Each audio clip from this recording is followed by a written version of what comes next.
பிரியமான அன்பு சகோதர சகோதரிகளே, இந்த நாளிலும் கூட நாம் இந்த சிலுவையின் தியானத்தின் வழியாய் கூட ஆண்டவர் பேசிய 7 வார்த்தைகளை தியானித்து நாம் ஆண்டவரை நோக்கி பார்த்து நாம் அவருடைய சித்தம் என்னவென்று நாம் அறிந்து கொள்ள இருக்கிறோம். ஆம் பிரியமானவர்களே, இந்த நாளிலும் கூட அவருடைய 4வது வார்த்தையான ஏலோயி ஏலோயி லாமா சமக்தானா, என் இறைவா என் இறைவா ஏன் என்னை கைவிட்டீர் என்று ஆண்டவர் பிதாவை நோக்கி பார்த்து கூப்பிடுகிறார். அப்படியாய் அந்த வார்த்தை நமக்கு என்ன கூறுகிறது என்று நாம் பார்க்க போகிறோம். ஒரு நிமிடம் கண்களை மூடி சிலுவையில் தொங்குகிற அந்த ஆண்டவரை நோக்கி பார்த்து, எங்களை அதிகமாய் நேசித்து வழிநடத்தும் அன்பின் பரலோக பிதாவே, இந்த நாளுக்காய் இந்த நேரத்திற்காய் உம்மை நன்றியோடு கூட போற்றுகிறோம், புகழ்கிறோம், ஆராதிக்கிறோம், நன்றி செலுத்துகிறோம் சுவாமி. ஆம் ஆண்டவரே, இந்த நாளில் ஆண்டவரே இந்த சிலுவை தியானம் வழியாக நீர் எங்களோடு பேசுவீராக.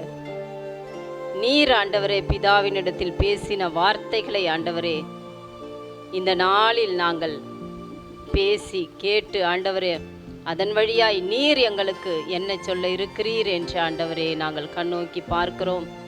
ஆண்டவரே நீர் பேசும் ஆண்டவரே நாங்கள் கேட்கிறோம். ஹல்லேலூயா ஹல்லேலூயா ஹல்லேலூயா.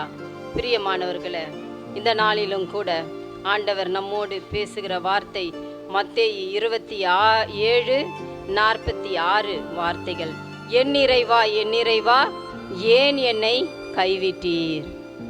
பிரியமானவர்களே, ஆண்டவராகிய இயேசு கிறிஸ்து உயிர் விடுகிற நேரத்தில் இந்த வார்த்தைகளை கூறி பிதாவை நோக்கி பார்த்து கதறுகிறார். ஆம், அந்த வார்த்தைகள் பிதா கைவிட்டதால் வந்த உள்ளத்தின் ஆழத்திலிருந்து, உள்ளத்தின் அவயத்திலிருந்து, உள்ளத்தின் பெருமூச்சிலிருந்து வந்த வார்த்தைகளாய் நாம் பார்க்கிறோம். ஆனால் பிரியமானவர்களே, பிதா கைவிடுகிற கடவுளா இருக்கிறாரா அப்படின்னு நாம் பார்த்தோம் அப்படின்னு சொன்னா இல்லையே. வார்த்தைகள் நம்ம ஆராய்ஞ்சு பார்க்குறோம், வசனங்கள் நமக்கு நம்மோடு பேசுது எத்தனையோ முறை.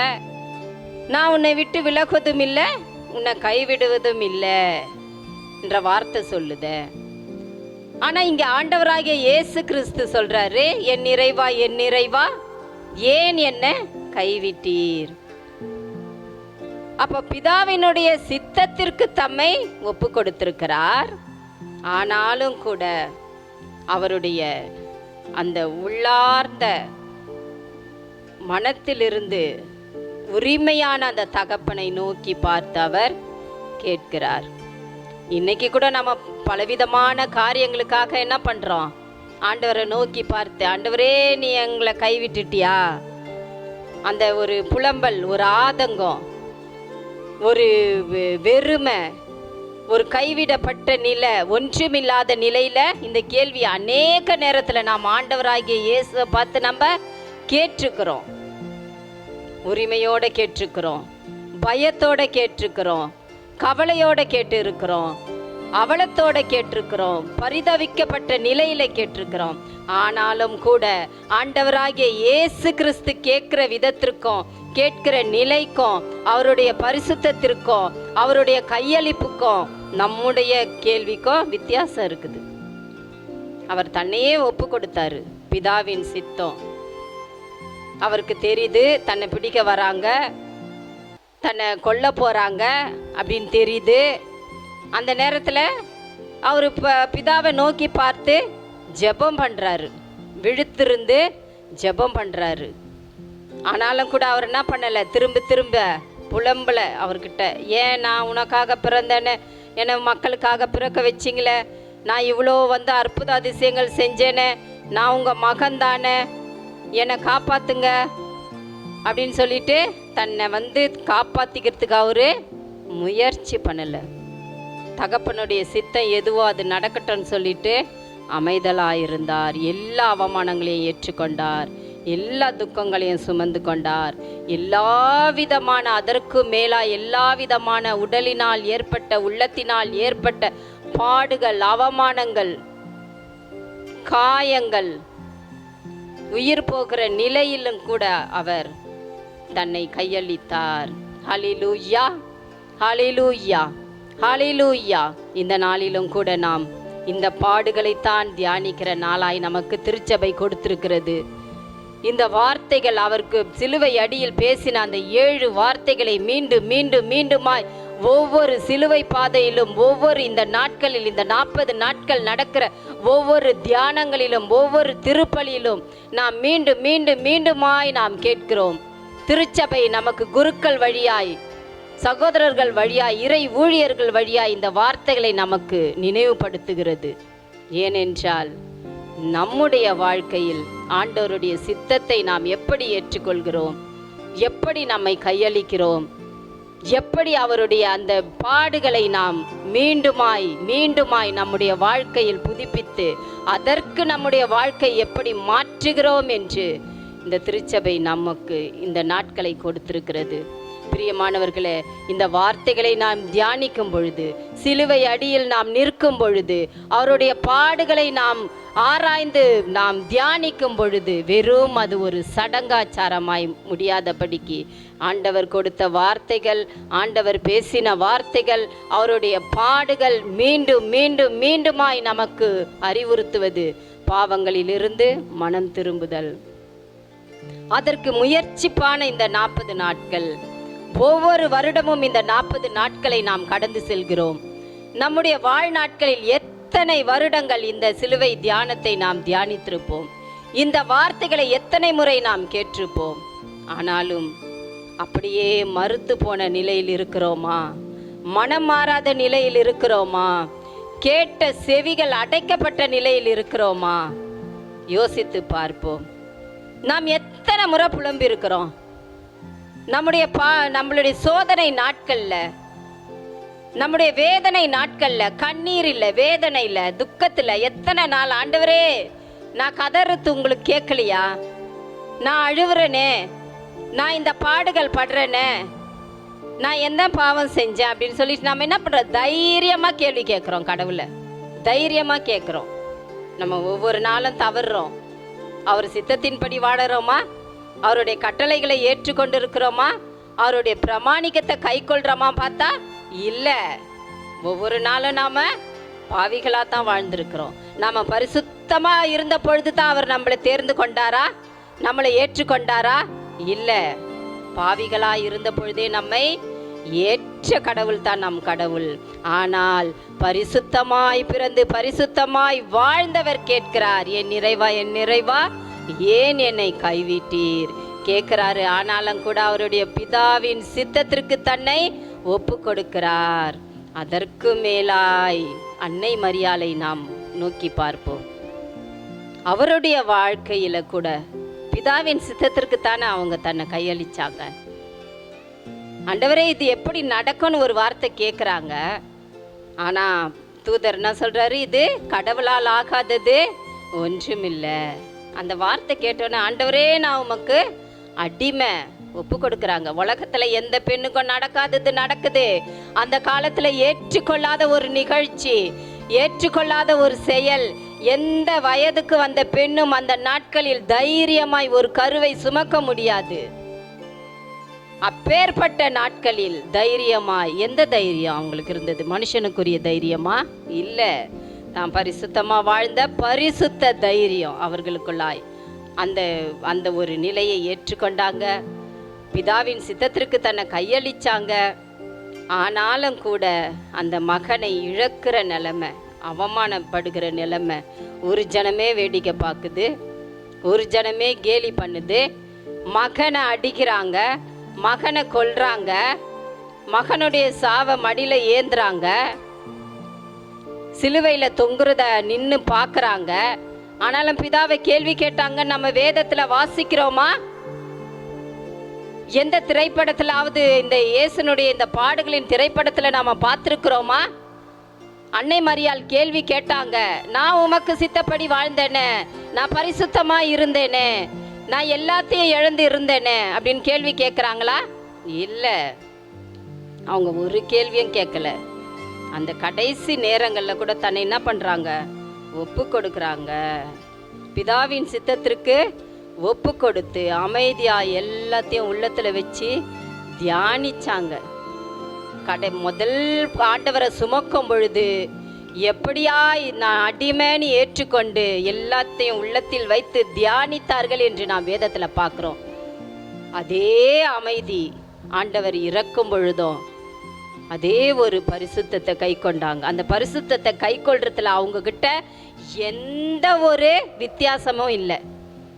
அன்னைக்கு சுமக்கும் பொழுது, ஆண்டவர் பிறக்கும் பொழுது, இடம் கிடைக்காமல் மாட்டு கொட்டகையில் அவரை சுமந்து பெற்றெடுக்கும் பொழுது என்ன பரிசுத்தம் இருந்ததோ, என்ன அமைதி இருந்ததோ, பிதாவின் சித்தத்தை எப்படி ஏற்றுக்கொண்டார்களோ அதே அமைதி, அதே பொறுமை, அதே சகிப்புத்தன்மை ஆண்டவரை மடியில் சுமக்கும் பொழுதும், மரித்த நிலையில் மடியில் சுமக்கும் பொழுதும் அதே அமைதியோடு இருந்தாங்க. அதே பரிசுத்தத்தில் எந்த ஒரு கலங்கமும் அவங்களுக்கு வரல, எந்த ஒரு கோபம் வரல.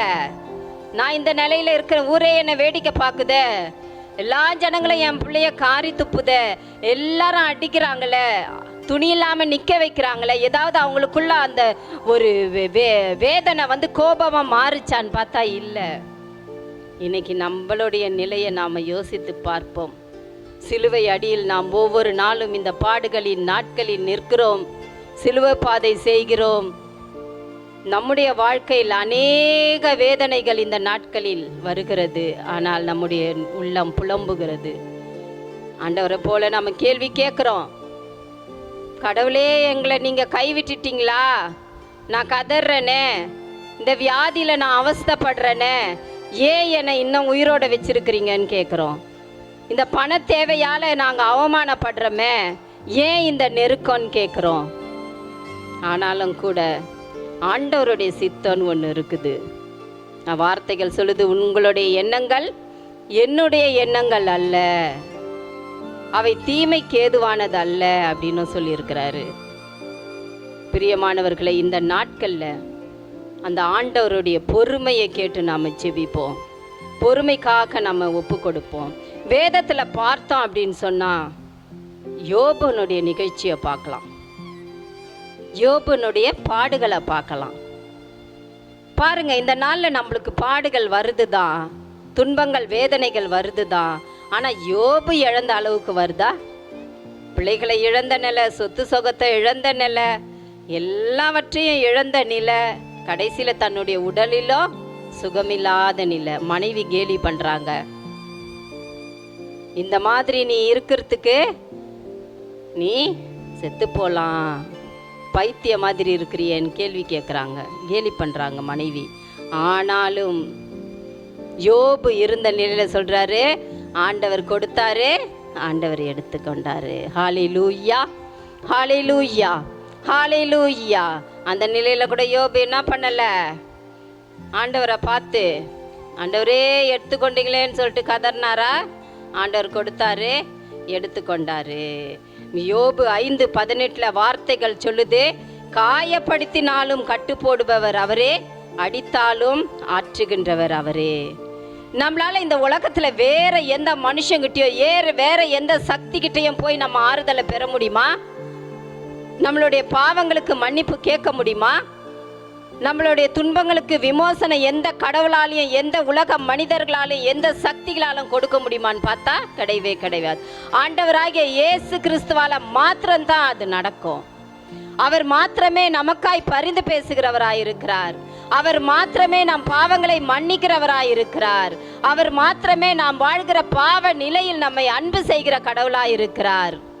ஆம் பிரியமானவர்களே, அந்த கடவுள் தான் இந்த நேரத்தில், இந்த நாட்களில் நமக்கு இந்த பாடுகளின் நாட்களை தியானிக்கக்கூடிய திருச்சபையை நமக்கு கொடுத்திருக்கிறார்.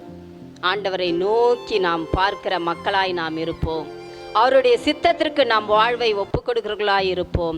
நம்முடைய வாழ்க்கையில எத்தனை வயசை நாம் கடந்து வந்திருக்கிறோம். ஒவ்வொரு வயசையும் பிரியமானவர்களை இந்த வெப் டிவி வழியாய் பார்த்து கொண்டிருக்கிற நீங்களும் நானும் யோசித்து பார்ப்போம். நம்முடைய வாழ்க்கையில எத்தனை நாட்கள் கடந்து கொண்டிருக்கிறது, எத்தனை வருடங்கள் கடந்து கொண்டிருக்கிறது, எத்தனை சிலுவை பாதைகளை பார்த்து தியானித்து அழுது உள்ளங்குமுறலோடு வேதனையோடு நாம் எத்தனை சிலுவை பாதையை கடந்து கொண்டிருக்கிறோம். இந்த 7 வார்த்தைகளை நாம் தியானித்திருக்கிறோம். ஆனாலும் கூட நம்மிடத்தில் இன்னுமாய் கூட விட முடியாத காரியங்கள் இருப்பதை நாம் பார்க்கிறோம். இந்த நாளிலும் கூட அன்னை மரியாளின் பரிசுத்தம் நமக்குள் இருக்க வேண்டுமாய் நாம் ஆண்டவரை நோக்கி பார்ப்போம். அதற்காகவே அவர் பாடுபட்டார். இந்த உலகத்துல அற்புத அதிசயங்கள் செஞ்சாரு, இல்லைன்னு சொல்லல. ஆனா அவர் இந்த உலகத்துக்கு வந்த நோக்கம், அவர் மரித்த நோக்கம், அவர் ரத்தம் சிந்தினது, அவர் அடிப்பட்டது, அவமானப்பட்டது, உயிரை விட்டது எதற்காக என்றால் நாம் மனம் மாறுவதற்காகத்தான், நாம் பரிசுத்தமாய் வாழ வேண்டும் என்பதற்காகத்தான். பிதாவானவர் இந்த உலகத்துல, இந்த புத்தகத்துல பார்க்கிற வேத புத்தகத்துல அநேக தீர்க்கதரிசிகளை அனுப்பினார், அநேக வேத மனிதர்களை அனுப்பினாரு, அநேக நிகழ்ச்சிகளை ஏற்படுத்தினாரு. ஆனாலும் மக்கள் மனம் திருந்தலைன்ற காரணத்துக்காகத்தான் தன்னுடைய ஒரே மகனாகிய இயேசு கிறிஸ்துவை நமக்காக கையளித்தார். இன்னைக்கு நாம அநேக இடத்துல இயேசுவனுடைய செய்தியை கேட்கிறோம். திருச்சபையில அநேக குருக்கள் இதை பற்றி எடுத்திருக்கிறத நாம பார்க்கிறோம். ஆனாலும் நமக்குள்ள இன்னும் கூட நாம மனம் திருந்தாத நிலைகள் இருக்கிறது. ஆண்டவர் விரும்புவது நாம் மனம் திருந்துவது தான். அற்புத அதிசயங்கள் செய்வது அவருடைய வல்லமையை நாம் தெரிந்து கொள்ள, ஆண்டவருக்கு வல்லமை உண்டு என்பதை தெரிந்து கொள்ள, அதோடு நிறுத்தி கொள்ளாமல் நம்மிடத்துல என்னென்ன குறைகள் இருக்கிறது, நம்மிடத்துல என்ன விதமான இடர்பாடுகள் இருக்கிறது, ஆண்டவரை விட்டு பிரிக்கிற காரியங்கள் என்னென்ன நாம் செய்து கொண்டிருக்கிறோம், ஆண்டவரை எதிர்க்கிற காரியங்கள் என்னென்ன. எதிர்க்கிற காரியங்கள் அப்படின்னா ஆண்டவரை நான் எதிர்க்கிறேன், அதில் எதிர்க்கிற காரியம் நாம் அவருடைய எப்பெல்லாம் அவருடைய நிலையை விட்டு, அவருடைய சித்தத்தை விட்டு நம்ம விலகிறோமோ, எப்பெல்லாம் நாம் அவருடைய வார்த்தைக்கு கீழ்ப்படிலையோ, அதெல்லாம் ஆண்டவரை நாம் எதிர்க்கிறதா தான் அர்த்தம். அந்த நாட்களில் அந்த சட்ட வல்லுநர்களாக என்ன பண்ணாங்க, பரிசேயர் சதுசேயர் நல்ல பெரிய படித்த ஞானிகள் அவங்கெல்லாம், அவங்களுக்கு இந்த சட்ட புத்தகத்தெல்லாம் கரைச்சி குடிச்சிருந்தாங்க. ஆனாலும் கூட அவங்க என்ன பண்ணாங்க, ஆண்டவருக்கு கீழ்ப்படியில். நாங்கள் சட்டத்தின் படி தான் நடக்கிறோம், எங்களுக்கு இதில் இருக்கிற எல்லா விதமான நியமங்களும் எங்களுக்கு தெரியும் அப்படின்னே பெருமிதத்தோடு நின்னாங்க. ஆண்டவருக்கு சித்தமானது எது என்று அவங்க கூர்ந்து நோக்கலை. ஆனால் அன்னை மரியாள் வாழ்ந்தாங்க, சீடர்கள் வாழ்ந்தாங்க. பேதுரு மறுதளிச்சார் ஆண்டவரை. ஆனாலும் கூட ஆண்டவர் கூப்பிடும் பொழுது, ஆண்டவரே நம்முடைய பிள்ளைன்னு ஏற்றுக்கொண்டார். நான் பாவம் செஞ்சுட்டேன் ஆண்டவரே அப்படின்னு சொல்லிட்டு அவர் பாதத்தை பற்றி பிடிச்சாரு. இந்த நாட்களிலும் கூட நாம் அநேக முறை இந்த வார்த்தைகள் நமக்கு கேட்டும் கேட்காதவர்களைப் போல, காது மந்தமானவர்களைப் போல நாம் இருந்திருக்கலாம், உள்ளம் மழுங்கி போனவர்களைப் போல நாம் வாழ்ந்திருக்கலாம், கண்கள் குருடான நிலையில் இருந்தவர்களைப் போல் நாம் இருந்திருக்கலாம். ஆனாலும் இந்த நாட்களில் மீண்டுமா இந்த வார்த்தைகள் நம்மை புதுப்பிக்கும்படிக்காக நமக்கு எதிராய் வருகிறது. இந்த நிகழ்ச்சி வழியாய் பார்த்து கொண்டிருக்கிற நீங்கள் ஒவ்வொருவரும் ஆண்டவரை நோக்கி பார்க்கும்படிக்காக இந்த நாட்களிலும் கூட இந்த வார்த்தைகள், என் இறைவா என் இறைவா ஏன் என்னை கைவிட்டீர் என்று நாம் வெறுமன் அவருடைய வார்த்தைகளை ஏற்றுக்கொள்ளாதபடிக்கு, அவர் சித்தத்தின்படி நடக்காதபடிக்கு கதறுகிறதை விட்டுவிட்டு, நம்மிடத்தில் என்ன குறை இருக்கிறது, அவர் நம்மை கைவிடாத தேவன் என்று வார்த்தைகள் சொல்லுகிறது, நான் உன்னை விட்டு விலகுவதில்லை, உன்னை கைவிடுவதில்லை என்று வார்த்தைகள் கூறுகிறது, அது பொய் இல்லையே என்று விசுவசித்து ஆண்டவரை நோக்கி பார்த்து இந்த நாளிலும் கூட நாம் கண்களை மூடி இந்த வார்த்தைகளை உள்ளத்தில் தியானித்து ஜெபிப்போமா. எங்கள் நல்ல ஆண்டவரே, இந்த நாளிலும் நீர் பேசின இந்த வார்த்தைகளுக்காக உமக்கு நன்றி செலுத்துகிறோம் சுவாமி. ஆமாண்டவரே, இந்த பாடுகளின் நாட்களில் ஆண்டவரே எங்களை நாங்கள் ஒப்பு கொடுக்கிறோம், எங்கள் உள்ளத்தை ஒப்பு கொடுக்கிறோம், எங்கள் செயல்களை ஒப்பு கொடுக்கிறோம், எங்கள் சிந்தனைகளை ஒப்பு கொடுக்கிறோம். ஆமாண்டவரே, வெறும் கதறுகிற நிலையில் மாத்திரம் நாங்கள் இருக்கிறோமா? எந்த நிலையிலெல்லாம் உம்முடைய வார்த்தைகளை விட்டு நாங்கள் தவறுகிறோம் என்று ஆண்டவரே இந்த நாளில் நீர் பேசியிருக்கிறீர். உம்முடைய சித்தப்படி நாங்கள் இனி வரும் வாழ்நாட்களில் வாழும்படியான ஆண்டவரே ஒரு ஆவியை எங்களுக்குள்ளாய் வெய்யும் ஆண்டவரே. உங்களுக்கு ஒரு துணையாளரை அனுப்புவேன் என்று ஆண்டவரே எங்களுடைய பலவீனங்களில் துணையாளரை அனுப்பி எங்களை பலப்படுத்துகிறவராயிருக்கிறீர்.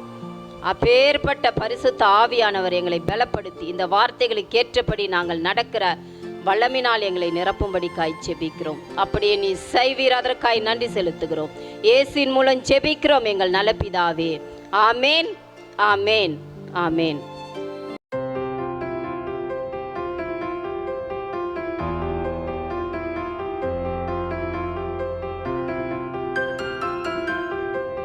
ஹல்லேலூயா, ஹல்லேலூயா. இன்றைய நாளிலும் கூட தவ காலங்களில் இருந்து கொண்டிருக்கிற நாம் சிலுவையின் பாடுகளை குறித்து தியானித்து கொண்டிருக்கின்றோம். அதிலும் குறிப்பாக ஆண்டவராகிய இயேசு கிறிஸ்து சிலுவையிலே அவர் சொன்ன 7 வார்த்தைகளை நாம் தியானித்து கொண்டிருக்கிறோம். இப்பொழுதும் கூட 5வது வார்த்தையாய் ஆண்டவராகிய இயேசு கிறிஸ்து யோவான் அதிகாரம் 19:28 இறை வார்த்தையில், இதன் பின் அனைத்தும் நிறைவேறிவிட்டது என்பதை அறிந்த இயேசு தாகமாயிருக்கிறேன் என்றார். ஹல்லேலூயா, ஹல்லேலூயா. இன்றைய நாளிலும் கூட இந்த வேர்ட் காட் டிவி மூலமாய் பார்த்து கொண்டிருக்கிற என் அன்பு சகோதர சகோதரிகளே, நாம் எந்த நிலையில் இருந்தாலும் நம்மை வெறுக்காத ஒரே தெய்வம் ஆண்டவராகிய இயேசு கிறிஸ்து மாத்திரமே. Praise the Lord, praise the Lord. அவர் நமக்காக யாவையும் செய்து முடித்தார். நாம் பாவங்களிலிருந்து மீட்பு பெறும் பொருட்டே அவர் பிதாவானவர் தன்னுடைய ஒரே குமாரனை இந்த பூமிக்கு அனுப்பினார். அந்த குமாரனாகிய இயேசு கிறிஸ்து நம்முடைய பாவங்களை மன்னிக்கும்படிக்காகவும் நாம் பாவ வாழ்க்கையிலே வாழாதபடிக்கு பரிசுத்த வாழ்வுக்குள்ளாய் நாம் வாழ வேண்டும் என்பதற்காக, நாம் தீமையான காரியங்களை நாடுவதற்காக அல்ல, நன்மையான காரியங்களை நாடுவதற்காகவும் உன்னத இறைமகனை நாம் அனுபவிக்க ஏற்றுக்கொள்ள வாஞ்சியாய் இருப்பதற்காக அவர் பாடுகள் பட்டார், அவமானங்களை ஏற்றுக்கொண்டார், துக்கங்களை சுமந்தார், மரண தருவாய் வரையிலும் கூட அவர் அவ்வளவாய் நொறுக்கப்பட்டார். யாருக்காக?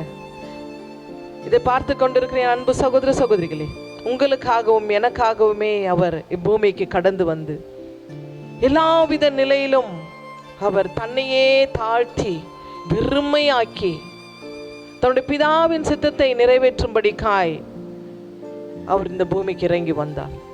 பிரியமானவர்களே, நாம் எந்த நிலையில நாம் இருக்கிறோம்? ஆண்டவராகிய இயேசு கிறிஸ்து எல்லாம் நிறைவேறிவிட்டது, தாகமாயிருக்கிறேன்.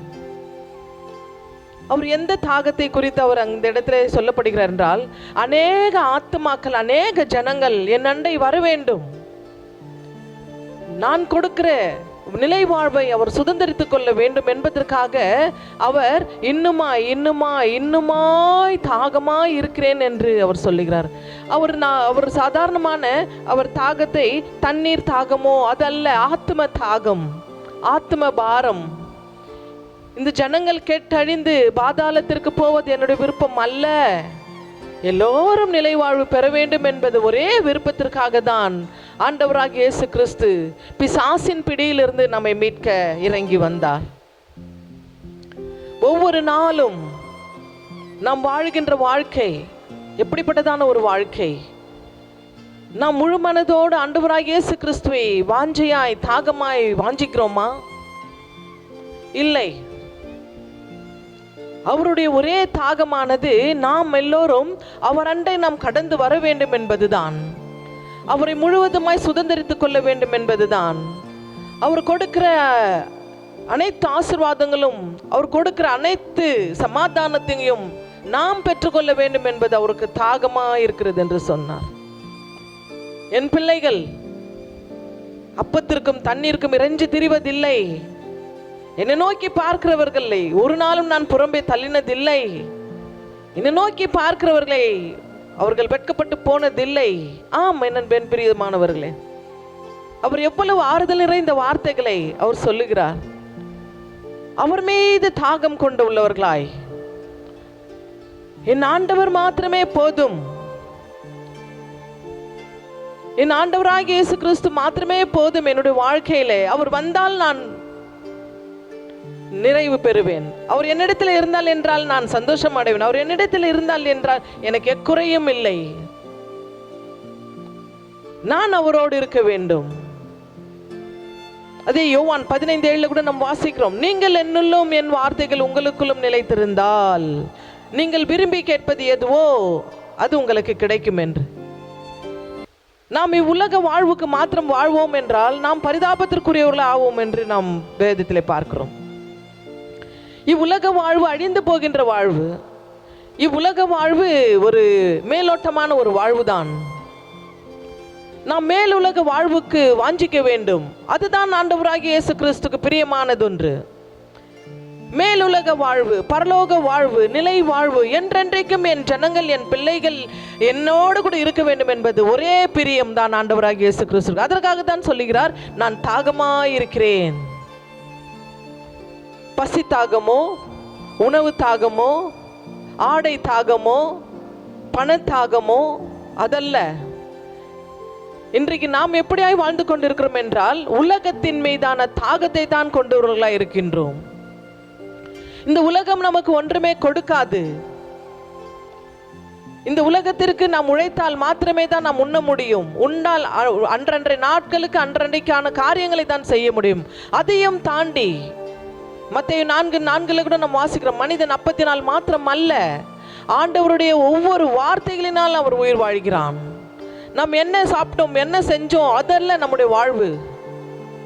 என் ஆத்மா எப்படி வாழ்கிறது? என் ஆத்மா என் ஆண்டவருக்கு பிரியமாய் வாழ்கிறதா? நான் என் ஆண்டவருடைய காரியங்களிலே கரெக்டா நான் நடக்கிறேனா? அவருக்கு பிரியமானதை செய்கிறேனா? இதுதான் வாழ்வு. இன்றைய காலகட்டத்திலே நான் எப்படியும் வாழலாம் என்று வாழ்ந்து கொண்டிருப்போம். ஆனால் நிச்சயமா அது ஒரு நாளும் நம்மை நிலை வாழ்வுக்குள்ளாய் கொண்டு போகாது. ஹல்லேலூயா, ஹல்லேலூயா. நாம் நிலை வாழ்வுக்குள்ளாய் கடந்து போக வேண்டும்.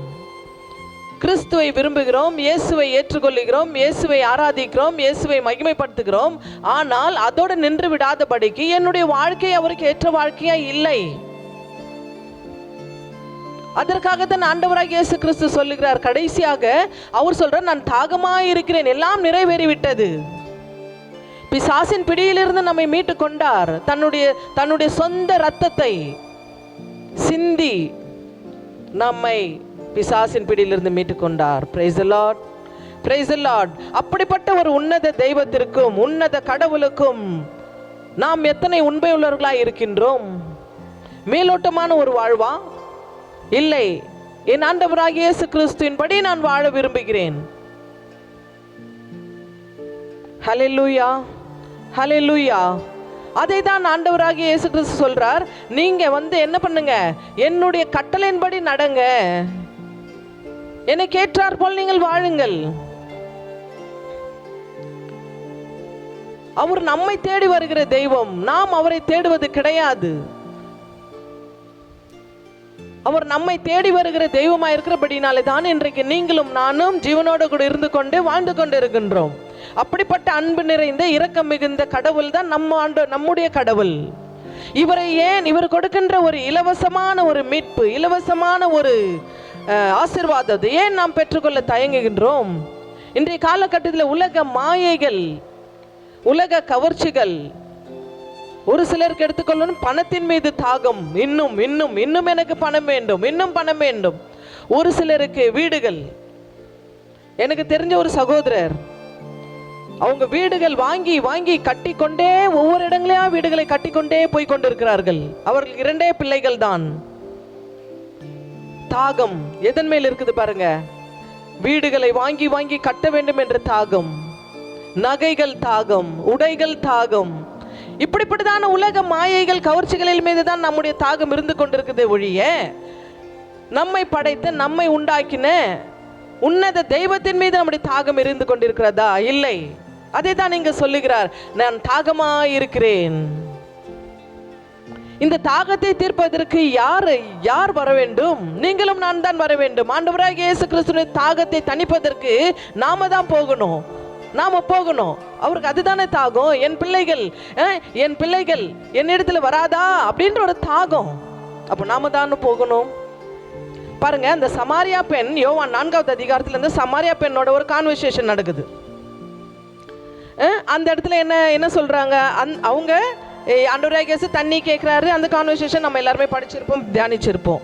அப்போ இயேசு சொல்லுகிற ஒரு வார்த்தை, 4ஆம் அதிகாரம் 13வது இறை வார்த்தை, இயேசு அவரை பார்த்து, இந்த தண்ணீரை குடிக்கும் ஒவ்வொருவருக்கும் மீண்டும் தாகம் எடுக்கும். ஆமாங்க, உலக பிரகாரமான தாகம், உலக பிரகாரமான வாஞ்சை, இதெல்லாம் மீண்டும் மீண்டும் மீண்டும் தான் நமக்கு தாகம் எடுக்கும். இன்னும் பணம் சம்பாதிக்கணும், இன்னும் நகைகள் வாங்க வேண்டும், இன்னும் பிறர் உடைமையை நாம் ஏமாற்ற வேண்டும், இன்னும் இப்படிதான் அந்த தாகம் நாம அவர் சொல்றாரு பாருங்க அழகா, இந்த தண்ணீரை குடிக்கும் ஒவ்வொருவருக்கும் தாகம் மீண்டும் தாகம் எடுக்கத்தான் செய்யும். ஆமா, எடுக்கத்தான் செய்யும். இன்றைக்கு யார் ஒருவர் என்னிடத்துல இது இருக்கு போதும் அப்படின்னு கொஞ்சத்துல நிறைவுள்ள மனுஷன் காண்பது குறைவுதான்.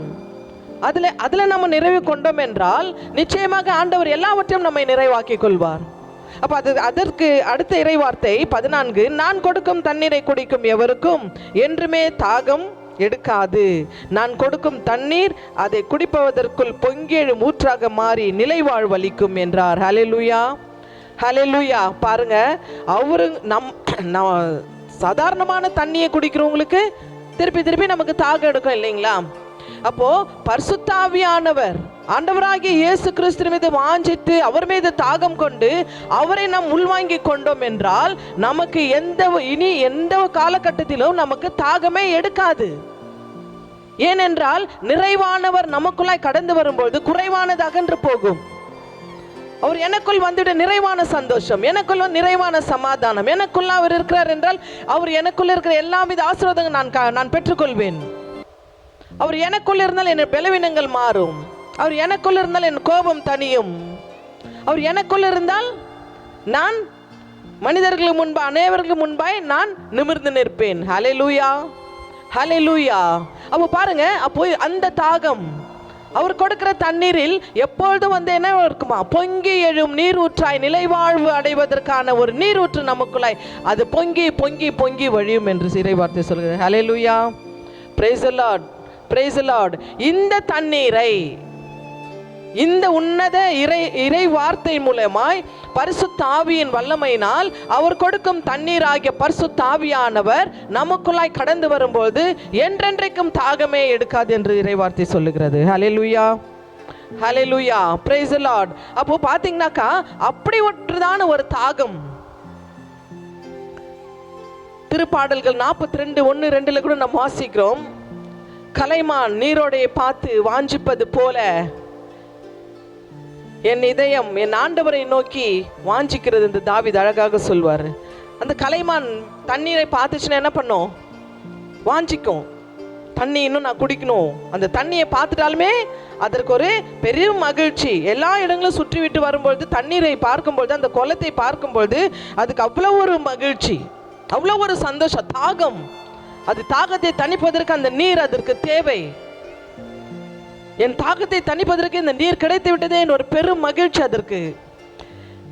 கலைமான் நீரோடைகளுக்காக ஏங்கி தவிப்பது போல் கடவுளே என் நெஞ்சம் உமக்காக ஏங்கி தவிக்கின்றது. தாவீது அழகா சொல்றார் பாருங்க. அப்போ அவரோட இறை அனுபவத்தை அவர் முழுவதுமாய் சுதந்திரித்து கொண்டதினால், அவர் அதை அனுபவித்ததினால்தான் அவருக்கு இன்னும் தாகம், இன்னும் வாஞ்சிக்கிறாரு. ஏன்னா அந்த தாகம் தனியல, ஆண்டவர் மீது இருக்கிற தாகம் இன்னும் அவருக்கு தனியில, இன்னும் இன்னும் இன்னும் இன்னும் அப்படின்னு அவர் கடந்து போகிறார். அவர் அதுதான் சொல்றாரு, என் நெஞ்சம் ஏங்கி தவிக்கின்றது. இன்றைக்கு நம்முடைய இயக்கங்கள் எதுவா இருக்குது என்றால் உலக காரியங்களில், உலக சிற்றின்பங்களில், மற்ற கவலை கண்ணீர்களில் தான் நமக்கு ஒரு ஏக்கமா இருக்குது. என் பாடுகள் இப்படியா இருக்குது, அதிலே ஒரு ஏக்கமா ஏங்கி நம்ம போயிடுறோம். இவர் சொல்றாரு, என் ஆண்டவரை நோக்கி பார்ப்பதை நான் ஏங்கி தவிக்கின்றது, என் இதயம் ஏங்கி தவிக்கின்றது. 2வது இறைவார்த்தை, என் நெஞ்சம் கடவுள் மீது, உயிருள்ள இறைவன் மீது தாகம் கொண்டுள்ளது. எப்பொழுது நான் கடவுள் முன்னிலை நிற்க போகிறேன். ஹல்லேலூயா, ஹல்லேலூயா. அடிச்சு புடிச்சு எப்படியாவது அவரை பார்க்கணும், அடிச்சு பிடிச்சி நான் நான் அவரை பார்த்தே ஆகணும். அது என்ன அது அப்படின்றது மற்ற காரியங்களை நம்ம பார்க்கிறோம் இல்லைங்களா? இன்றைக்கு உலக பிரகாரமாக பார்ப்போமானால் நம்முடைய நிலை எப்படியா இருக்குதுன்னா, அடுத்தவங்க கதைகளை கொஞ்சம் கேட்பதற்கு கூட என்னவாயிடுது, தாகமாக இருக்கு பாருங்க. அடுத்தவங்களை பற்றி தானே பேச்சுக்கள், அவங்க ஃபேமிலியில் என்னாச்சு, இந்த ஃபேமிலி என்னாச்சு, அவங்க எப்படி இவங்க எப்படின்றது மற்றவருடைய காரியங்களை விசாரிப்பதிலே நாம் தாகமாக இருந்து கொண்டிருக்கிறோம். அதையே திருப்பி போட்டோம் என்றால் ஆண்டவரை வாஞ்சிப்பது, அவருடைய வார்த்தை என்ன சொல்லுகிறது, இந்த வார்த்தைகள் என்ன சொல்லுது, இந்த வார்த்தை என்ன சொல்லுது, எனக்கு என்னென்ன சொல்லுது, என்னுடைய வாழ்க்கைக்கு இது என்ன கற்றுத்தருகிறது, இந்த வார்த்தை ஆண்டவர் மீது தாகம் கொள்ளும்போது என் வாழ்க்கைக்கு என் குடும்பத்திற்கு இது என்ன ஆசீர்வாதத்தை கொண்டு வருகிறது என்ற தாகம் இருக்கிறதா? ஹல்லேலூயா, ஹல்லேலூயா. அப்படிப்பட்டதான ஒரு தாகம் தான் இன்றைக்கு இருக்க வேண்டும். காலம் பொல்லாததான் இருக்கிறது. இந்த சிலுவை தியானங்களை குறித்து நாம் ஒவ்வொன்றாய் பார்த்து கொண்டு, எதற்காக இந்த 40 நாள் திருச்சபை நமக்கு ஒதுக்கி கொடுத்திருப்பது என்றால், அந்த பாடுகளை குறித்து தியானித்து எவைகளை விட்டு நாம் விலகி வர வேண்டுமோ அவைகளை விட்டு விலகி வருவதற்காக தான் இந்த காரியங்கள். தீமையை விட்டு விலகி வருவதற்கு தான் இந்த காலகட்டங்கள். நாம் எதற்கு அதை எடுத்துக்கொள்கிறோம்? நாம் நம்முடைய சுயங்களுக்காக எடுத்துக்கொள்கிறோம். இல்லை, ஆண்டு விரும்புகிற ஒரே காரியம், மகனே மகளே, நீ என்னிடம் வரமாட்டாயா, என் அண்டை நீ வரமாட்டாயா, நான் உனக்காய் ஏங்கி தவிக்கிறேன், வாமா, வா மகனே மகளே, நீ வா. நான் ஒவ்வொரு நாளும் உன்னை இடக்கையால் தாங்கி வலக்கையால் அணைத்து உன்னை முத்தமிடுகிற தெய்வமாகி ஆண்டவராகிய இயேசு கிறிஸ்து நான் மாத்திரமே, என்னால் அன்றே உனக்கு மீட்பு இல்லை. வா, போறோமா? போற மாதிரி போறோம், அப்படியே back வாங்கிடுறோம். Praise the Lord, praise the Lord. பலவீனத்தில் என் பலன் பரிபூர்ணமாய் விளங்கும் என்று சொன்னாரே. நம்முடைய பலவீன நேரங்களில் அவருடைய பலத்தை நாம் கேட்போம். ஆண்டவரே, என்னை பலப்படுத்துங்க, நான் உம்மீது தாகம் கொள்ள வேண்டும். ஆண்டவரே, நீர் மரிக்கும் பொழுது எல்லாம் நிறைவேறிவிட்டது, தாகமாக இருக்கு என்று சொன்னீரே. அந்த தாகத்திற்கு நானும் ஒரு காரணமாய் தான் இருக்கிறேன். ஆண்டவரே, இல்லைப்பா, உம்முடைய தாகத்தை தீர்ப்பதற்கு நானும் மண்டை வருகிறேன்ப்பா. என் மீது தாகம் கொண்டுள்ளீரா? என் குடும்பத்தின் மீது நீர் தாகம் கொண்டுள்ளீரா? என் பிள்ளைகள் மீது நீர் தாகமாக இருக்கிறீரா? நாங்கள்லாம் மீண்டு வரணும் இல்லைப்பா, நாங்கள் வரோம்ப்பா. ஒப்பு கொடுக்குறோமா? இல்லை. Price the Lord, praise the Lord. அப்போ சமாரியா பெண் என்ன சொல்றாங்க? உடனே அப்படியாப்பட்டதான ஒரு தண்ணீரை என்ன பண்ணு, எனக்கு கொடு அப்படின்னு கேட்குறாங்க. அப்போ அவங்களுக்கு எவ்வளோ வாஞ்ச பாருங்க. அவர் மெசியான்னு தெரிஞ்சிடுச்சு. அவர் சொல்றாங்க, நீங்க கொடு, எங்களுக்கு கொடு, எனக்கு கொடுங்க, அந்த தண்ணீரை நான் குடிக்கிறேன். அப்போ நான் அந்த தாகம் தீர்ந்துச்சுன்னா நான் இந்த இடத்துல தண்ணி கொண்டு போவதற்கு நான் வர வேண்டிய அவசியம் இல்லைல்ல. அப்போ நம்முடைய கண்ணீர் கவலை போக்குவதற்கு ஆண்டவராகிய இயேசு கிறிஸ்து என்னிடத்தில் வந்த பிறகு நான் மற்ற இடங்களுக்கு போக வேண்டும் என்ற அவசியம் இல்லையே. யாரிடத்திலேயும் நான் போய் என்னுடைய குறைகளை சொல்வதோ என் கவலைகளை சொல்வதோ எனக்கு அவசியம் இல்லையே. காரணம், அதை கொடுக்கிற தெய்வம் என்னோட கூட இருக்கிறாரு. ஹல்லேலூயா, ஹல்லேலூயா. திருவெளிப்பாடு 21வது அதிகாரம் 4-5 இறைவார்த்தை. அவருடைய கண்ணீர் அனைத்தையும் அவர் துடைத்து விடுவார். இனிமேல் சாவு இராது, துயரம் இராது, அழுகை இராது, துன்பம் இராது, முன்பு இருந்தவை எல்லாம் மறைந்து விட்டன என்றார். ஹல்லேலூயா. அப்போ பாருங்க, அவர் மீது நம் தாகம் கொண்டு நம்ம போயிட்டோம்னாக்கா நம்முடைய வாழ்க்கையில் எது இல்லை? அழை இல்லை, கண்ணீர் இல்லை, கவலை இல்லை, கஷ்டம் இல்லை, மரணம் இல்லை, ஒன்றுமே கிடையாது, ஒன்றுமே கிடையாது. எல்லாமே அவர்தான், அவரோடு இருப்பது தான். அடுத்த இறைவார்த்தை, அப்பொழுது அரியணையில் வீற்றிருந்த இவர், இதோ நான் அனைத்தையும் புதிதாய் ஆக்குகிறேன் என்று கூறினார். மேலும் இவ்வாக்குகள் நம்பத்தக்கவை, உண்மையுள்ளவை என்று எழுதி என்றார். Praise the Lord, praise the Lord. அவர் சொல்றார், நான் அனைத்தையும் புதிதாக்குவேன். உன்னுடைய பழைய நிலைமையை, பழைய நிலை எல்லாவற்றையும் எடுத்து போட்டு விட்டு புதிய நிலையாய், புதிய படைப்பாய் உன்னை நான் மாற்றுவேன். எல்லாம் புதிதாயிற்று, புதிதாயிற்று என்று சொல்லும் பொழுது அவர் சொல்லுகிறார், பின்னர் அவர் என்னிடம் கூறியது எல்லாம் நிறைவேறிவிட்டது. அகரமும் நகரமும் நானே, தொடக்கமும் முடிவும் நானே. தாகமாய் இருப்போருக்கு வாழ்வளிக்கும் நீரூற்றிலிருந்து நான் இலவசமாய் குடிக்க கொடுப்பேன். Price the Lord, praise the Lord. பாருங்க, தாகமாய் இருப்பவருக்கு வாழ்வளிக்கும் நீரூற்றிலிருந்து நான் இலவசமாய், எவ்ரிதிங் இஸ் ஃப்ரீ. அவர் சொல்றார் பாருங்க, எல்லாமே ஃப்ரீ, இலவசம். இலவசமாய், இலவசமாய் யார் கொடுக்க முடியும்? நான் கொடுக்க முடியுமா? நீங்க கொடுக்க முடியுமா? யாருமே கொடுக்க முடியாது. ஆண்டவராகிய இயேசு கிறிஸ்து மாத்திரமே நமக்கு இலவசமாய் கொடுக்க முடியும். அப்படிப்பட்டது ஒரு உன்னத தண்ணீர். அவர் தாகமாய் இருப்பவர்களுக்கு அவர் தண்ணீர் கொடுக்கிறவராக இருக்கிறார். ஆனால் நம்முடைய தாகம் எதன் மீது இருக்கிறது? ஆண்டவராகிய இயேசு கிறிஸ்து மீது இருக்க வேண்டும். அப்பொழுதுதான் அவருடைய தாகத்தை நாம் தீர்க்க முடியும். அவர் வாஞ்சிப்பதெல்லாம், அவர் தாகமா இருக்கிறேன் என்று சொல்வதெல்லாம், நாம் எல்லோரும் அவர் அண்டை போக வேண்டும் என்பதுதான், அவரோடு இணைந்திருக்க வேண்டும் என்பதுதான், நாம் அப்படியே இருக்க வேண்டும் என்பதுதான் அவருடைய விருப்பம். ஆகையினாலே அவருடைய தாகத்தை தணிப்பதற்கு, அவருடைய தாகமா இருக்கிறேன் என்று சொன்னதற்கு, அந்த தாகத்தை தணிப்பது யார்? நான் ஆண்டவரே, ஒப்பு கொடுப்போம். நான் உங்களுடைய தாகத்தை தணிக்கிறான், நான் வரேன், என் குடும்பம் வரேன், உமக்குள்ளாய் நாங்கள் வரோம், உம்மோடு இருக்கிறோம், நீங்கள் எங்களோடு இருங்க, நாங்கள் உங்களோட ஒரு ஐக்கியத்தை உண்டு பண்ணோம்னால் வாழ்வளிக்கும் தண்ணீரை இலவசமாய் அவருக்கு நமக்கு கொடுப்பார். அங்கே போகிறதுக்கு நமக்கு இலவசமாய் நம்மை அவருடைய அரியணையில் பக்கத்தில் நம்மளை உட்கார வச்சுப்பார். ஹல்லேலூயா, ஹல்லேலூயா. ஆகையினாலே இன்றைய நாளில் தியானித்து கொண்டிருக்கிற இந்த 5ஆவதாய் சொல்லப்பட்ட தாகமாய் இருக்கிறேன் என்று சொன்னாரே, ஆமாம் ஆண்டவரே, நாங்கள் உம்மீது தாகமுள்ளவர்களாக எங்களை மாற்றும் என்று நாம் கண்களை மூடி ஜெபம் செய்யும். எங்கள் அன்பின் பரலோக பிதாவே, இந்த அருமையான வேலையில் நன்றியுடன் போற்றுகிறோம் சுவாமி. நேற்றும் இன்றும் என்றும் மாறாதவர், ஒருவராயிருந்து பெரிய காரியங்களை செய்கிறவர். பிதாவே உம்மை ஸ்தோத்திரிக்கிறோம், இயேசுவே உம்மை நாங்கள் ஆர்ப்பரிக்கிறோம், ஆவியானவரே நாங்கள் உம்மை வரவேற்கிறோம். நாங்கள் மாத்திரம் அல்ல சுவாமி, நீர் உண்டாக்கின சுவாசமுள்ள ஒவ்வொரு மனிதர்களும், ஒவ்வொரு குழந்தைகள் முதற்கொண்டு முதியோர் வரையிலும் உம்மீது தாகம் கொண்டவர்களாய் நீர் மாற்றும்படிக்காய் ஜெபிக்கிறோம் ஆண்டவரே. உம்மை வாஞ்சிக்கிறவர்களாய் நீர் உருமாற்றும்படிக்காய் ஒப்புக் கொடுக்கிறோம் சுவாமி. நாங்கள் உம்மை வாஞ்சிக்கும் பொழுது தகப்பனே, நீர் எங்களுக்காய் இலவசமாய் வாழ்வு தரும் தண்ணீரை நீர் எங்களுக்கு கொடுக்கிறேன் என்று வாக்குத்தத்தம் பண்ணியிருக்கிறீர் சுவாமி. இந்த வாழ்வுதலிக்கும் நிலை வாழ்விற்கான ஒரு வாழ்வை எங்கள் குடும்பங்களுக்கும், எங்களை சார்ந்திருக்கிற உற்றார் உறவினர்களுக்கும், எங்கள் அக்கம் பக்கம் உள்ளவர்களுக்கும், பங்கில் உள்ளவர்களுக்கும், அனைவருக்கும், எங்களுடன் ஊழியர்களுக்கும், ஒவ்வொருவருக்கும் நீர் கொடுக்கும்படிக்காய் நாங்கள் ஒப்புக் கொடுக்கிறோம். நீர் எங்களோடு வருவீராக, நாங்கள் உம்மோடு இருக்க எங்களுக்கு இரக்கம் பாராட்டுவீராக சுவாமி. எந்த நிலையில் நான் இருந்தாலும் எங்களை வெறுக்காத ஒரே தெய்வம் நீர் மாத்திரமே சுவாமி. அப்படிப்பட்ட ஒரு உன்னத தெய்வம் எங்களுக்குள்ளாய் கடந்து வந்து எங்களை ஆசீர்வதித்து, எங்களை வழிநடத்தி, எங்களை நிலைநிறுத்தும்படிக்காய் எங்கள் ஆண்டவராகிய இயேசு கிறிஸ்துவின் மூலம் வேண்டிக் கொள்கிறோம் நல்ல பிதாவே. ஆமேன், ஆமேன்.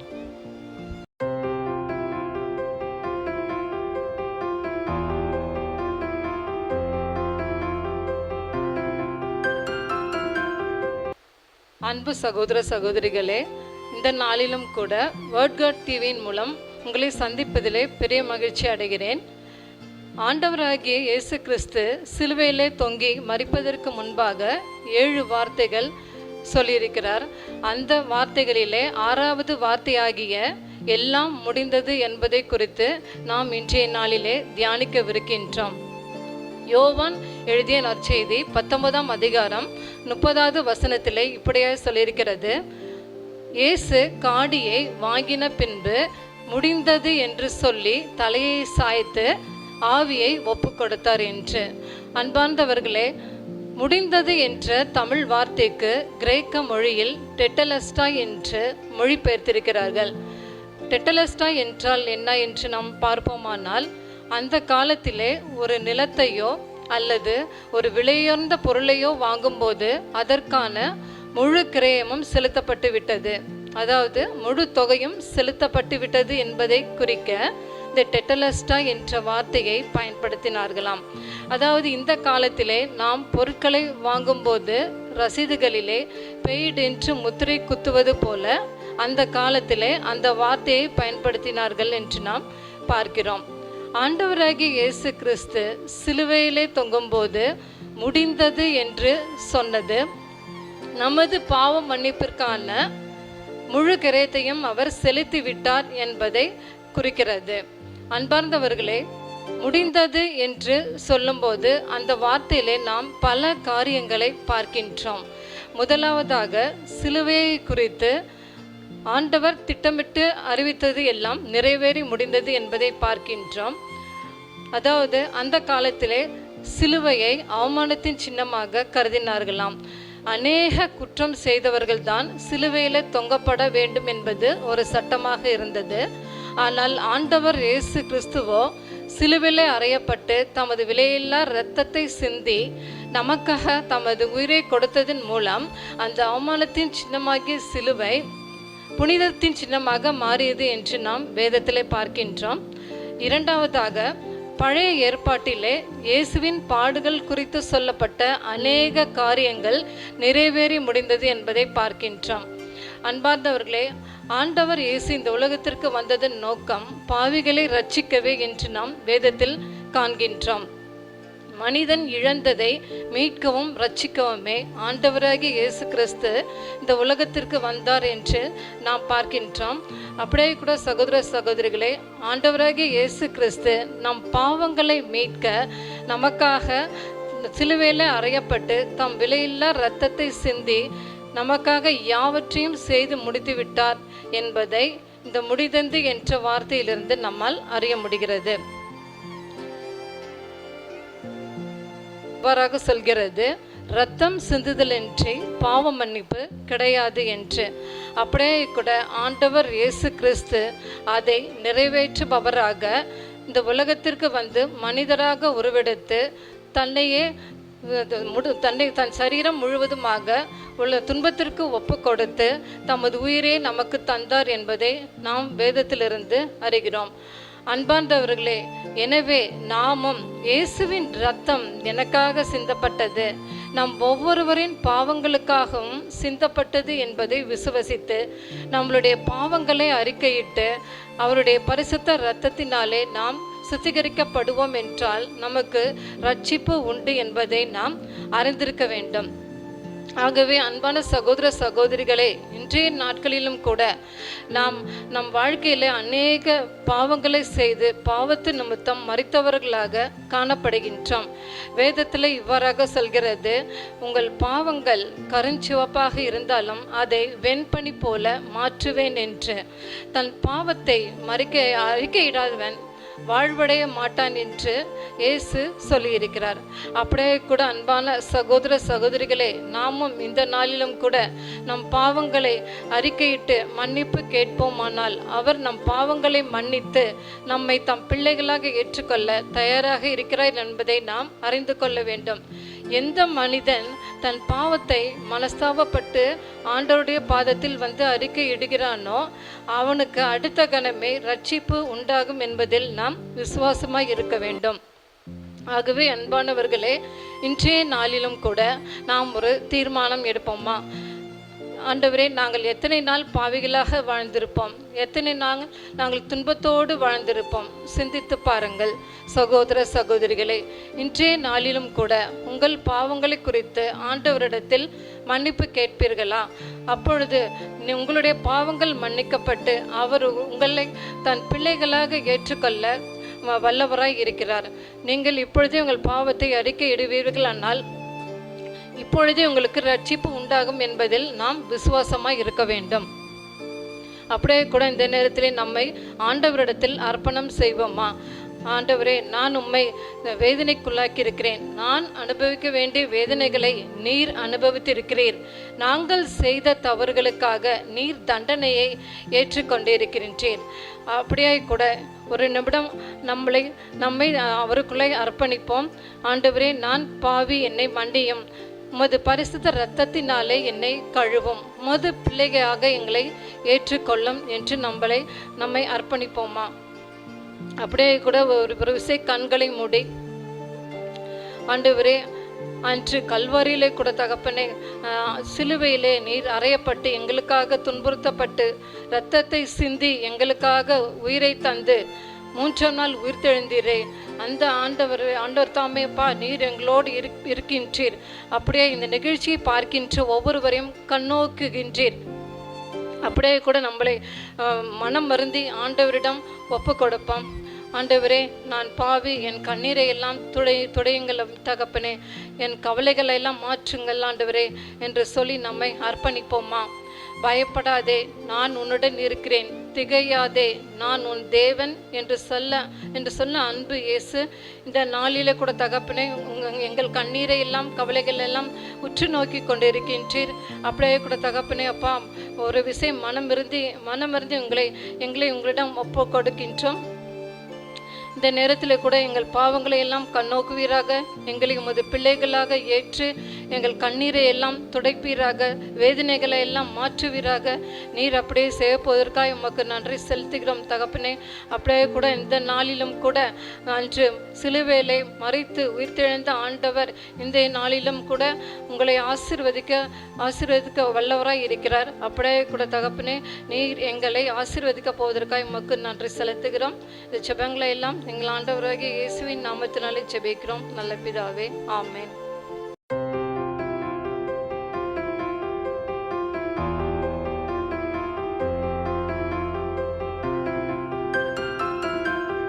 வேர்ட் காட் டிவியை பார்த்து கொண்டிருக்கிற சகோதர சகோதரிகளுக்கும் முதியோர்களுக்கும் பெரியோர்களுக்கும் என் அன்பின் வாழ்த்துக்கள். இன்றைய நாளிலே இறை ஆண்டவராகிய இயேசு கிறிஸ்து சிலுவையிலே பேசின 7 வார்த்தைகளை குறித்து தியானிக்க போகிறோம். அந்த 7வது வார்த்தையை குறித்து நாம் இப்பொழுது தியானிக்க போகிறோம். எல்லோரும் கண்களை மூடி ஒரு நிமிடம் ஜெபிப்போமாக. எங்களை நேசித்து வழிநடத்துகின்ற எங்கள் அன்பின் பரலோக பிதாவே, இந்த நாளிலும் கூட ஆண்டவரே, அப்பா தகப்பனே, இதோ இந்த பேசுகிற வார்த்தையை உம்முடைய கரத்திலே அர்ப்பணிக்கிறோம். ஆவியானவரே, நீர் என்ன பேச வேண்டும் என்று நினைக்கிறீரோ அதை நீர் வெளிப்படுத்துவீராக, பேசுவீராக. இதோ கேட்கிற அனைவருக்கும் இந்த வார்த்தையானது அவர்களுடைய ஆத்துமாவிலே ஊடுருவி சென்று, ஆண்டவரே தேவன், நீர் எதை செய்ய நினைக்க வேண்டும் என்று நினைக்கிறீரோ அதை செய்யும்படியா இன்றைய நாளிலே ஒப்பு கொடுத்து ஜெபிக்கிறேன். ஆமென்.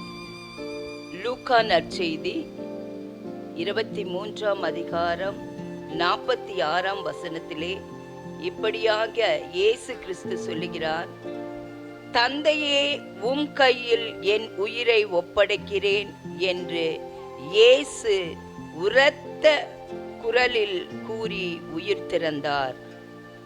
ஆமென். ஆம், நாம் இன்னும் கல்வாரியை நெருங்கி கிட்டிச் சேர்வோம். நம் உள்ளம் பயபக்தியினாலும் ஆண்டவருக்கு செலுத்தும் மரியாதையினாலும் நிரம்பி இருக்கட்டும். அது அவரது கடைசி நேரத்தின் கடைசி வினாடி நேரங்கள். அவர் பூமியை விட்டு கடந்து செல்லும் முன் கூறிய கடைசி வார்த்தை. மிகுந்த தியானத்தோடு நாம் தியானிப்போமாக. அவர் தன் கடைசி வார்த்தையை மனுஷனோடு பேசவில்லை, இருந்த மக்களோடும் அவர் பேசவில்லை. வரப்போகிற நியாய தீர்ப்பை குறித்து மக்களுக்கு அவர் சொல்லவில்லை. தன் தாயோடும் சீஷர்களோடும் கூட அவர் பேசவில்லை. அவர் பேசிக் கொண்டிருக்கவில்லை. அவரது உள்ளம் முழுவதுமாய் பிதாவை நோக்கியே உறவாடி கொண்டிருந்தது. சிலுவையில் முதல் வார்த்தையும் சரி, மைய வார்த்தையும் சரி, கடைசி வார்த்தையும் சரி, ஜெபமாகவே அமைந்திருக்கிறது. ஆம் பிதாவே, உம்முடைய கரங்களிலே என் ஆவியை ஒப்பு கொடுக்கிறேன் என்று எவ்வளவு அருமையான முன்மாதிரியான இயேசு நமக்கு கற்றுத்தந்தார். ஒவ்வொரு மனுஷனும் தான் மரிக்கும் போது கடைசி வினாடி நேரத்தை பிதாவோடு கூட ஒப்புரவாகி பிதாவினிடத்திலே தன் ஆவியை ஒப்பு கொடுக்க வேண்டும். அது நமக்கு முன்மாதிரியாக இயேசு கிறிஸ்து விளக்கி கொடுத்தார். கடைசி தருணங்களில் உலகத்தை நோக்கி பார்க்காமல், தான் விட்டு செல்லும் பொருட்கள் மேலே, உறவினர்கள் மேலே கண் வைக்காமல் ஆண்டவரையே நோக்கி பார்க்கின்ற, பிதாவின் பொன்முகத்தையே நோக்கி பார்க்கின்ற அனுபவம், அந்த தரிசிப்பு எவ்வளவு மேன்மையானது. நாம் கிறிஸ்துவின் அடிச்சுவடுகளை அப்படியே பின்பற்ற வேண்டும். முதல் இரத்த சாட்சியாக ஸ்தேவான் மரிக்கிறார். அவர் மரிக்கும் போது, என் ஆவியை, இயேசு கிறிஸ்துவே என் ஆவியை ஏற்றுக்கொள்ளும் என்று அவர் உரத்த குரலிலே தன் ஆவியை ஆண்டவரிடத்திலே ஒப்பு கொடுத்தார். அப்போஸ்தலர் 7:59 திருத்தூதர் பணி 7:59 இப்படி சொல்லப்படுகிறது. அவர் ஸ்தேவான் எவ்வளவாக ஆண்டவரையே நோக்கி பார்க்கிறார். அந்த சுற்று சூழ்நிலையை பார்க்கவில்லை. ஒருவேளை அவர் சுற்று சூழ்நிலையை பார்த்திருந்தால் அவருடைய விசுவாசம் தடுமாறி இருக்கும். அவரை கல்லெறிய வந்தவர்கள் முகத்தை பார்த்தாலும் நரநரவென்று பற்களை கடித்து கொண்டு இருக்கும் அவர்களை பார்க்கும் பொழுது ஒருவேளை அவர்களுடைய விசுவாசம் தடுமாறி இருக்கும். ஆனால் ஸ்தேவான் அப்படி பார்க்கவில்லை. இவர்கள் பாவத்தை மன்னியும் என்றார். மாறாக, ஆண்டவரே, என் ஆவியை உம்முடைய கரங்களில் ஒப்பு கொடுக்கிறேன் என்றார். அவர் பிதாவின் வலது பரிசத்தில் இயேசு கிறிஸ்து நிற்பதை, அந்த மாட்சிமையை கண்டார். ஆம், எத்தனை அருமை பாருங்கள். அவர் இயேசு கிறிஸ்துவின் அடிச்சுவடியை அப்படியே பின்பற்றி அவர் கிறிஸ்துவின் முன்மாதிரியை பரலோகத்தை நோக்க கற்றுக்கொண்டார். என் தேவ பிள்ளைகளே, மரண நேரிடும் போது, மரண நேரத்தின் கடைசி வினாடிகளில் யாராவது இருக்க கண்டால் அவர்களது முழு கவனத்தையும் நாம் அழுதோ கதறியோ வேறு பேச்சுக்களை பேசியோ உலக பிரமாரமாக பேசியோ அவர்களுடைய கவனத்தை சிதறடிக்க கூடாது. மாறாக, அவர்கள் ஒருவேளை இயேசுவை அறியாதவர்களாக மரணத்தின் தருவாயில் இருக்கிறவர்களை நம்ம பார்த்து இயேசு கிறிஸ்துவ இடத்திலே பாவ மன்னிப்பை அவர்கள் அறிக்கையிட நம்ம முயற்சி செய்ய வேண்டும். கடவுளோடு கூட அவர்கள் ஒப்புரவாக அந்த நேரத்தை நாம் பயன்படுத்த வேண்டும். அப்பொழுது அவர்களுடைய ஆத்துமா நித்தியத்திலே கடந்து செல்ல அவர்களுக்கு நாம் உதவியாக இருப்போம். ஆம், அவர்களை ஆண்டவருடைய மகிமையான பாடல்களை பாடி அவர்கள் இதயத்தை ஆண்டவருக்கு நேராக நாம் திருப்ப வேண்டும். இது நாம் செய்ய வேண்டும். கிறிஸ்துவின் இந்த கடைசி வார்த்தை நாம் 3 விதங்களில் நாம் தியானிப்பது நமது ஆத்துமாவிற்கு மிகவும் பிரயோஜனமாயிருக்கிறது. மேன்மையான உறவின் வார்த்தை. ஆம், முதலாவதாக மேன்மையான உறவின் வார்த்தை, இரண்டாவதாக வெற்றியின் வார்த்தை, மூன்றாவதாக நம்பிக்கையின் வார்த்தை. சிலுவையில் அனுபவித்த தாங்கொண்ணா வேதனைகளை ஆண்டவர் சகித்து கொண்டார். ஈட்டியிலே அவரை குத்தினார்கள். முள்முடி வைத்த போது அவருடைய அந்த முள்ளானது அவருடைய கண் வழியா இறங்கி வந்தது. உடம்பெல்லாம் காயம். ஆம், அவருடைய முதுகு உழவன் விழுந்த நிலத்தை போல இருந்தது என்று வேதம் கூறுகிறது. அவருடைய தழும்புகளால் நாம் சுகமானோம் என்று வேதம் கூறுகிறது. அவருடைய காயங்களினால், அவருடைய காயங்களிலிருந்து வழிந்தோடுகிற அந்த இரத்தம் நம்மை பாவத்திலிருந்து விடுதலையாக்கிறது. ஆம், அவரை அடித்த அடியிலே, அதாவது வேத வல்லுநர்கள் வர்ணிக்கிறார்கள், சாட்டை எடுத்து அவர்கள் அடித்த போது அதிலே இரும்பு ஆணியும் அந்த எலும்புகளும் கட்டப்பட்டிருந்ததாம் அந்த சாட்டையிலே. அதை அடித்து வாரினால் இழுக்கும் போது அவருடைய தசையெல்லாம் பீந்து அதிலே காயங்கள் ஏற்படுத்தி அதிலிருந்து இரத்தம் வழிந்தோடியதாம். ஆண்டவராகிய இயேசு கிறிஸ்துவை பார்த்து எவ்வளவு ஏளன பேச்சுக்கள், எவ்வளவு கிண்டலான பேச்சுக்கள், அவருடைய மூஞ்சிலே காரி துப்பி அவருடைய கண்களை கட்டி இதோ உன்னை கொட்டுவது யார் என்று சொல்லி எவ்வளவு கேவலமாக நடத்த முடியுமோ அவ்வளவு அவரை அவமானப்படுத்தினார்கள், நிந்தைக்குள்ளாக்கினார்கள். ஆனால் இத்தனை வேதனையிலும் ஆண்டவராகிய இயேசு கிறிஸ்து தன் பிதாவின் அவருடைய உள்ளம் பிதாவையே நோக்கி இருந்தது. இந்த சூழ்நிலையிலும் கூட பரியாசமான பேச்சுக்கள், கல்வாரி சூழ்ந்த பயங்கரமான இருள், சூழ நின்ற கொடூரமானவர்களின் சீற்றம், கட்டவிழ்த்து விடப்பட்ட அந்தகார சக்திகளின் உக்கிரம், இத்தனை மத்தியிலும் கிறிஸ்து பிதாவோடு வைத்திருந்த உறவு கொஞ்சமும் அசைக்கப்படவில்லையாம். ஹல்லேலூயா, ஹல்லேலூயா. அது எத்தனை மேன்மையான உறவு பாருங்கள். பிசாசு ஆண்டவரை 40 நாள் ஃபாஸ்டிங் அப்புறம் ஆண்டவரை கூட்டிட்டு போய் அந்த உயர்ந்த சிகரத்திலே வைத்து உலகத்தை எல்லாம் காட்டி, இதோ இந்த உலகம் எல்லாம் என் கையிலே இருக்கிறது, இந்த உலகத்தை நான் என்னை பணிந்து கொண்டால் இந்த உலகம் முழுவதையும் உனக்கு தருகிறேன் என்று சொன்னது. ஆனாலும் ஆண்டவராகிய இயேசு கிறிஸ்து என்ன சொன்னார்? அப்பாலே போ சாத்தானே என்று அவனை விரட்டி அடித்தார். உலகத்தோடு கிறிஸ்துவின் உள்ளம் எந்த விதத்திலும் கட்டப்பட்டிருக்கவில்லை. ஆகவே அவர் தைரியமாக சொன்னார், இந்த உலகத்தின் அதிபதி வருகிறான், என்னிடத்தில் அவனுக்கு ஒன்றுமில்லை.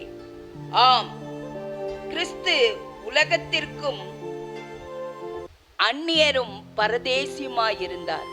கிறிஸ்து உலகத்திற்கு அடிமையாகவில்லை, உலகத்திற்கு அந்நியராயிருந்தார்.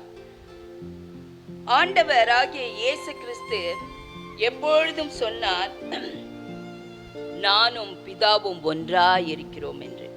அவருடைய சிறிய பிராயத்திலே 12 வயதிலே கூட பாருங்கள், அவர் அந்த ஆலயத்திலே தங்கிவிட்டாராம். பாஸ்கா பண்டிகைக்கு செல்லும் பொழுது அந்த ஆலயத்திலே தங்கிவிட்டார். அந்த ஆலயத்திலிருந்து அந்த ஆலயத்திலே தேடி அவர்களுடைய தாயும் தந்தையும் 3 நாட்களுக்கு பின்பு வந்து தேடும் பொழுது, ஏன் இப்படி செய்துவிட்டாய் மகனே என்று கேட்கும் பொழுது, அவர் அன்னை மரியாளையும் தந்தை யோசேப்பையும் பார்த்து அவர் சொன்ன வார்த்தை என்ன தெரியுமா? நான் என் பிதாவுக்கு அடுத்த காரியங்களில் இருக்க வேண்டும் என்பது உங்களுக்கு தெரியாதா என்று கேட்கிறார். அந்த 12 வயதிலே ஞானிகள் யாவும் வியக்கும் வகையிலே அவர்களோடு கூட வினாவிக் கொண்டிருந்தார் இயேசு கிறிஸ்து. அவர் எப்பொழுதும் பிதாவோடு கூட இருப்பதையே, அந்த மேன்மையான உறவையே அவர் மேன்மையாக கருதினார். அவர் எப்பொழுதும் அவருடைய உள்ளம் அவரையே தேடிற்று. யோவான் 14:2 சொல்லுகிறார், பிதாவின் வீட்டில் தன்னுடைய சீஷர்களிடத்துல அவர் சொல்றாரு, என்னுடைய பிதாவின் வீட்டுல என்ன இருக்குது? அநேக வாசஸ்தலங்கள் இருக்குது அப்படின்னு சொல்றாரு. நான் போய் நான் உங்களுக்கு அதெல்லாம் ஏற்படுத்திட்டு வர்றேன் அப்படின்னு சொல்றாரு. என் பிதாவின் வீட்டில் அநேக அவருடைய சிந்தை முழுவதுமாக பிதாவை குறித்தே இருந்தது. பாருங்க, அவருக்கு சமாரியா யோவான் 4:34 சொல்றாரு, ஆண்டவருடைய வேலையை செய்து முடிப்பதே என்னுடைய உணவாயிருக்கிறதுங்கிறாரு. பிதாவினுடைய வேலையை செய்து முடிப்பதே எனக்கு உணவாயிருக்கிறது, பிதாவினுடைய திருவுள்ளத்தை நிறைவேற்றுவதே எனது வேலையாயிருக்கிறது என்று சொல்றாரு. அவர் ஒவ்வொன்றிலும் அவர் பிதாவையே கண்முன் வைத்து பார்த்து கொண்டிருந்தார். அவருக்கும் பிதாவுக்கும் உள்ள உறவு பார்த்தீங்கன்னா எவ்வளவு மேன்மையாயிருந்தது. தேவ பிள்ளைகளே, நாம் சற்று சிந்தித்து பார்ப்போம். நமக்கும் தேவனுக்கும் கடவுளுக்கும் உள்ள உறவு எப்படிப்பட்டதா இருக்கிறது? நம் மீட்பராகிய இயேசு கிறிஸ்து, அவருடைய உறவு, அவரும் பிதாவும் பரலோகமும் ஒரு கயிறினால் கட்டப்பட்டு அது பிரிக்க முடியாததா இருந்தது. ஆனால் நமக்கும் பிதாவுக்கும் உள்ள உறவு எப்படி இருக்கிறது? நம்ம சற்று ஆராய்ந்து பார்ப்போமா? நாம் இந்த கடைசி காலத்திலே வாழ்கின்ற நாம் பிதாவோடு கூட உறவு கொண்டிருக்கிறோமா? ஆண்டவரோடு கூட எப்பொழுதும் உறவு வைத்திருக்கிறோமா? அவரோடு பேசுகிறோமா? அவரோடு கூட அவருடைய பாத படியிலே அமர்ந்து அவருடைய வார்த்தைகளை நம்ம கேட்கிறோமா? அவருடைய வார்த்தைகளை நாம் தியானிக்கிறோமா? நம்முடைய வாழ்க்கை எப்படி இருக்கிறது? நாம் கடவுளோடு இல்லாவிட்டால் நம்முடைய வாழ்க்கை ஒரு பரிதவிக்க கூடிய நிலையாய் இருக்கிறது. ஆம், கடவுளோடு கூட அந்த உறவு பாருங்க, ஆதாம் ஏவாள் ஆதி பெற்றோராகிய ஆதாம் ஏவாள் அவங்க என்ன பண்ணாங்க? கடவுளோடு கூட உலாவிக் கொண்டிருந்தாங்க. கடவுள் அடிக்கடி அவர்களை மாலை பொழுதுல அவர்களோடு கூட பேசிக் கொண்டிருந்தார். ஆனால் அந்த உறவு என்ன ஆகிவிட்டது? முறிந்து போய்விட்டது. பிசாசானவனால் அவன் தந்திரமாக அவர்கள் ஆண்டவருடைய கட்டளையை மீறச் செய்து தந்திரமாக என்ன பண்ணிட்டான்? அந்த பழத்தை சாப்பிட வச்சு அவர்களை பாவத்துக்குள்ளாக்கும் பொழுது ஆண்டவருக்கும் அவர்களுக்கும் இடையே பிரிவினை உண்டாயிற்று. பாருங்க, இந்த பிரிவினை உண்டாயிற்று. இந்த பிரிவினையினால என்ன ஆச்சுன்னா அவங்களுக்கு அந்த உறவு போய்விட்டது. கடவுளோடு கூட பேசிக்கொண்டிருந்த அந்த ஐக்கியம் அவர்களை விட்டு விலகிவிட்டது. நாமும் அப்படித்தான். கடவுளுடைய அதனால அந்த ஆதாம் ஏவாள் மூலியமாக மரணமானது உள்ளே வந்தது. உலகத்திற்கு மரணம் உலகத்துக்குள்ளே வந்தது. ஆம், எல்லா மனிதருக்கும் மரணம் நேரிட்டது. பாருங்க, கடவுளுடைய கட்டளைகளை நம்ம கீழ்ப்படியாத போது நாம் என்னவாகிறோம்? நித்தியமாய் மரணத்துக்குள்ளே செல்லுகிறோம். அதற்காகவே இயேசு வந்தார். இந்த பூமியிலே இயேசு கிறிஸ்து அந்த மரணத்தை ஜெயிக்கும்படியாக இதோ இந்த சிலுவையிலே பிதாவே, என் ஆவியை உம்மிடத்திலே ஒப்பு கொடுக்கிறேன் என்று சொல்லி அவர் மரணத்தை ஜெயித்தார். மரணத்தை வெற்றியாக கொண்டார். பாருங்க, இந்த நம்ம எப்பொழுதும் பிதாவோடு கூட இணைந்து கொண்டிருக்கிற அந்த நெருங்கிய உறவை கடைசி வரைக்கும், நம்ம பரலோகம் போகிற வரைக்கும் அந்த உறவை நம்ம என்ன பண்ணிக்கணும்? அது அப்படியே நம்ம ஆண்டவரோடு கூட நெருங்கின உறவை நம்ம தக்க வைத்து கொள்ள வேண்டும். ஹல்லேலூயா! இதுதான் நான் தேவனோடு கொண்டிருக்கிற மேன்மையான உறவு. பாருங்க, இரண்டாவதாக பார்த்தோம்னா வெற்றியின் வார்த்தை. இந்த கல்வாரியிலே இயேசு கிறிஸ்து மரித்த போது, ஒரு போர் செய்த போது அவர் தனியாய் போர் செய்தார். ஒருவராய் யுத்தம் செய்து கிறிஸ்து முழங்கிய வெற்றி வார்த்தையே, பிதாவே, உம்முடைய கைகளில் என் ஆவியை ஒப்பு கொடுக்கிறேன் என்பதே. கிறிஸ்துவை கொலை செய்யவும் அவரது ஆவியை பறித்து கொள்ளவும் சாத்தான் செய்த முயற்சிகள் கொஞ்சமல்ல. அவர் பாலகனாயிருந்த போதே ஏரோதினால் கொலை செய்யப்பட்டு இருந்தார். தொடர்ந்து அவருடைய உயிருக்கு ஆபத்து தான்.